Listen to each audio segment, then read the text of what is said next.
हरे कृष्णा। आप सभी भक्तों को पापानुकुंचा एकादशी की हार्दिक शुभकामनाएं। आज की वीडियो में हम सुनेंगे पापानुकुंचा एकादशी की पौराणिक कथा, जिसके सुनने मात्र से जीवन के सभी पापों का नाश हो जाता है। तो प्रसन्न चित्त और भक्ति भाव से एक बार कहिए श्री हरि विष्णु की जय। अर्जुन कहने लगे, हे जगदीश्वर, मैंने अश्विन कृष्ण एकादशी अर्थात इंद्र एकादशी का सविस्तार वर्णन सुना। अब आप कृपा करके मुझे आश्विन माह के शुक्ल पक्ष की एकादशी के विषय में बतलाइए। इस एकादशी का क्या नाम है तथा इसके व्रत का क्या विधान है? इसका व्रत करने से किस फल की प्राप्ति होती है? कृपया यह सब विधान पूर्वक कहिए। भगवान श्री कृष्ण ने कहा, हे कुंती नंदन, आश्विन माह के शुक्ल पक्ष की एकादशी का नाम पापानुकुंचा एकादशी है। इसका व्रत करने से सभी पाप नष्ट हो जाते हैं तथा व्रत करने वाला अक्षय पुण्य का भागी होता है। अश्विनी शुक्ल एकादशी के दिन इच्छित फल की प्राप्ति के लिए भगवान विष्णु का पूजन करना चाहिए। इस पूजन के द्वारा मनुष्य को स्वर्ग लोक की प्राप्ति होती है। हे अर्जुन, जो मनुष्य कठिन तपस्याओं के द्वारा फल की प्राप्ति करते हैं, वह फल इस एकादशी के दिन क्षीर सागर में शेषनाग पर शयन करने वाले भगवान विष्णु को नमस्कार कर देने से ही मिल जाता है और मनुष्य को यम के दुख नहीं भोगने पड़ते। मनुष्य को पापों से बचने का दृढ़ संकल्प करना चाहिए। भगवान विष्णु का ध्यान स्मरण किसी भी रूप में सुखदायक और पापनाशक है, परंतु पापानुकुंचा एकादशी के दिन प्रभु का स्मरण कीर्तन सभी कलेशों व पापों का शमन कर देता है। अब तुम इसकी कथा सुनो। प्राचीन समय में विंध्य पर्वत पर क्रोधन नाम का एक बहेलिया रहा करता था। वह बड़ा क्रूर था। उसका सारा जीवन हिंसा, लूटपाट, मदपान और गलत संगति पाप कर्मों में बीता। जब उसका अंतिम समय आया, तब यमराज के दूत बहेलियों को लेने आए और यमदूत ने बहेलिये से कहा कि कल तुम्हारे जीवन का अंतिम दिन है, हम तुम्हें कल लेने आएंगे। यह बात सुनकर बहेलिया बहुत भयभीत हो गया और महर्षि अंगिरा के आश्रम में पहुंचा और महर्षि अंगिरा के चरणों पर गिरकर प्रार्थना करने लगा, हे ऋषिवर, मैंने जीवन भर पाप कर्म ही किए हैं, कोई भी पुण्य का काम नहीं किया। कृपया कर मुझे कोई ऐसा उपाय बताए जिससे मेरे पाप मिट जाए और मोक्ष की प्राप्ति हो जाए। उसके निवेदन पर महर्षि अंगिरा ने उसे आश्विन शुक्ल की पापानुकुंचा एकादशी का विधि पूर्वक व्रत करने को कहा। महर्षि अंगिरा के कहे अनुसार उस बहेलिये ने यह व्रत किया और किए गए सारे पापों से छुटकारा पा लिया और इस व्रत पूजन के बल से भगवान की कृपा से वह विष्णु लोक को गया।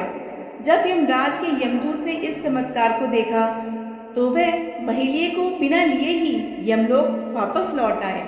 जब यमराज ने उनसे बहेलिये को ना लाने का कारण पूछा तो उन्होंने कहा, महर्षि अंगिरा के कहने पर बहेलिये ने अश्विन मास के शुक्ल पक्ष की पापानुकुंचा एकादशी का व्रत किया, जिसके प्रभाव से श्री हरि विष्णु की कृपा से उसके सारे पाप नष्ट हो गए और उसको अंत समय में विष्णु लोक की प्राप्ति हुई। इसलिए हम उसको नहीं ला पाए। ऐसी मान्यता है कि इस व्रत के प्रभाव से साधक को जीवन में सुख, समृद्धि, ऐश्वर्य और सौभाग्य की प्राप्ति होती है और अंत समय में बैकुंठ धाम की प्राप्ति होती है। सभी भक्तजन मिलकर बोले, श्री हरि विष्णु की जय।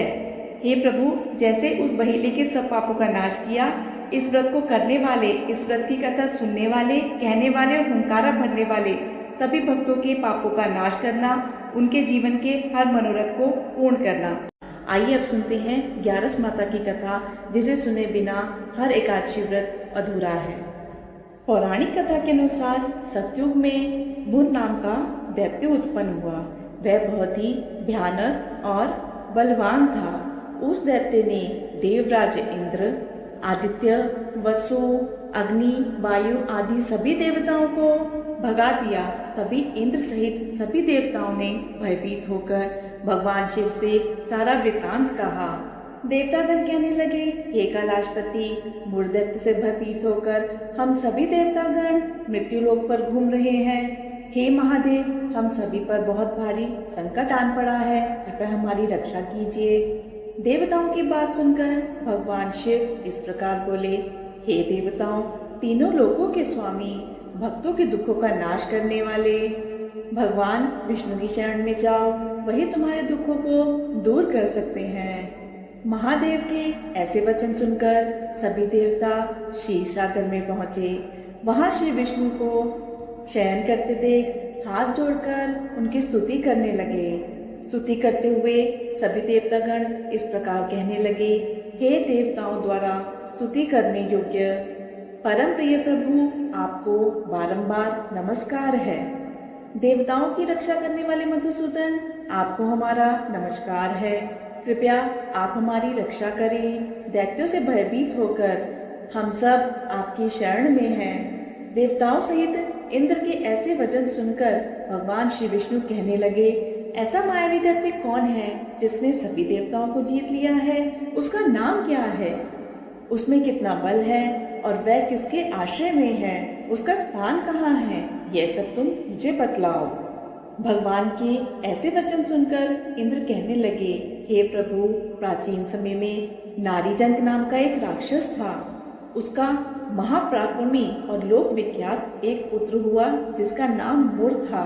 उसकी चंद्रावती नाम की नगरी है। उसी ने इस समय सब देवताओं को स्वर्ग से निकालकर वहां अपना आधिपत्य जमा लिया है। उसने इंद्र, वायु, अग्नि, यम आदि सभी देवताओं को उनके अधिकार से वंचित कर दिया है। हे प्रभु, उस दैत्य का अत्याचार तो इतना अधिक बढ़ चुका है कि वह स्वयं ही सूर्य बनकर प्रकाश करता है, स्वयं ही मेघ बन बैठा है और सबसे अजय हो गया है। हे असुर निकंदन, उस दुष्ट को मारकर हम देवतागण को अजय बनाइए। ऐसे वचन सुनकर श्री विष्णु ने कहा, हे देवताओं, आप सब परेशान ना हो, मैं जल्द ही उसका संहार करूंगा। इस वक्त आप सभी लोग चंद्रावती नगरी में जाइए।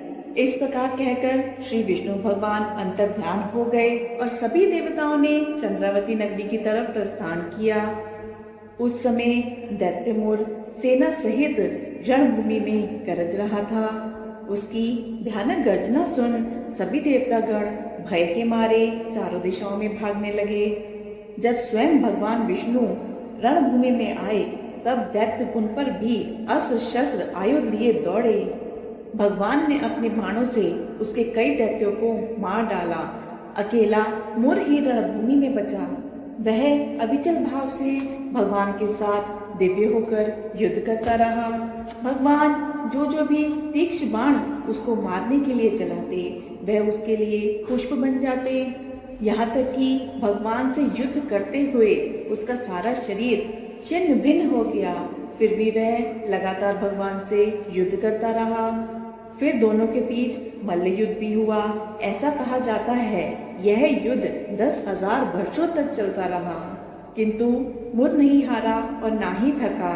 मुर से कई वर्षों तक लगातार युद्ध करने, साथ में थककर और अपनी माया रचाने के लिए श्री विष्णु भगवान बद्रिक आश्रम चले गए। वहाँ हेमवती नाम की अति सुंदर गुफा थी। उसमें विश्राम करने के लिए भगवान उसके अंदर प्रवेश कर गए। वह गुफा 12 योजन लंबी थी और उसका एक ही द्वार था। विष्णु भगवान योग निद्रा की गोद में सो गए।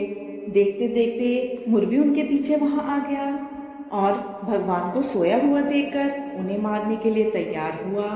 तभी भगवान के शरीर से उज्जवल, रूपमान, कांतिमय देवी प्रकट हुई। देवी ने जब अपने सामने मुर दैत्य को युद्ध करने के लिए तत्पर देखा तो देवी ने उसे युद्ध के लिए ललकारा। तब देवी ने मुर दैत्य से युद्ध किया और उसे तत्काल मौत के घाट उतार दिया। उधर जब विष्णु भगवान योग निद्रा से उठे तो उन्हें सारी बातें ज्ञात हुई। सब बातों को जानकर भगवान विष्णु देवी से कहने लगे, हे देवी, आपका जन्म एकादशी के दिन हुआ है, इसलिए आप ग्यारस माता के नाम से पूजित होंगी। आपके भक्त भी वही होंगे जो मेरे भक्त हैं।